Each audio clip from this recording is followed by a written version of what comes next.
دليلك في مطروح الجزء الثالث، وتقريبا كل ما انزل اي حاجه عن مطروح بتطلبوا مني المحل ده، فيلا بينا نجرب اول محل بيعمل لحمه مدخن في مطروح وهو طوكيو سموك هاوس. انا طلبت حاجه من كل حاجه عشان ابقى جربت معظم المنيو، واول حاجه بدات بيها وجبه كده فيها حاجات كتير قوي وهي وجبه طوكيو.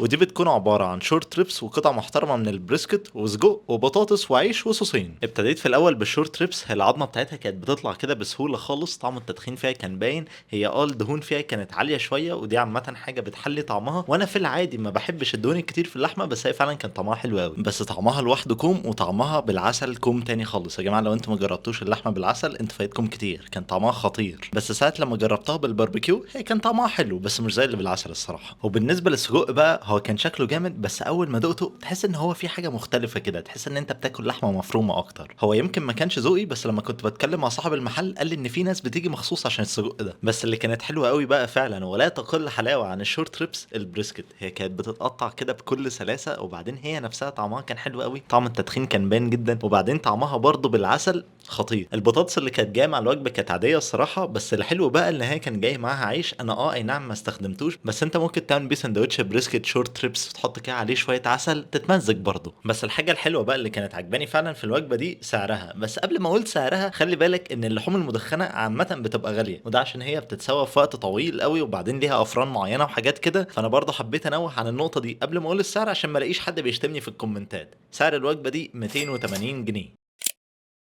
جربت برضه من هناك سندوتش اسمه طوكيو ستايل، وده بيكون عبارة عن برجر عليها بريسكت ومن فوق صوص شيدر وباربيكيو. الساندوتش بيكون فيه منه حجمين، حجم لارج وحجم اكس لارج. ده كان الاكس لارج بيفرق بس في كمية البريسكت وحجم البرجراية نفسها، بس عامة انا كان عاجبني قوي طعم البرجر نفسه وطعم البرجر مع البريسكت. انا الصراحة ما كنتش حاسس ان هو هيعجبني، بس الصراحة فعلا كان طعمه حلو قوي. جربت برضه احط على الساندوتش ده عسل زي ما حطيت على الشورت ريبس والبريسكت قبل كده، بس قلشت شوية، لا يعني هو لوحده كده كان احلى. جربت برضه الاونيون رينجز من هناك، بس الصراحة كانت عادية. كنت طالب ساندوتش تاني برضه اسمه هانج اوفر، وده بيكون عباره عن قطعه برجر عليها بيف بيكن ومن فوق موتزاريلا ستيكس وشويه الصوصات بقى. انا بالنسبه لي الصراحه الساندوتش ده البيف بيكن كان طعمه حلو قوي، الخلطه بتاعته كانت حلوه جدا، البرجرايه من الساندوتش اللي فات كانت عجباني جدا، بس انا هفضل متمسك برايي ان الموتزاريلا ستيكس بتخطف من طعم البرجر. انتوا ممكن برضه تقولوا لي في الكومنتات هل انتوا بتحبوها على الساندوتش ولا لا.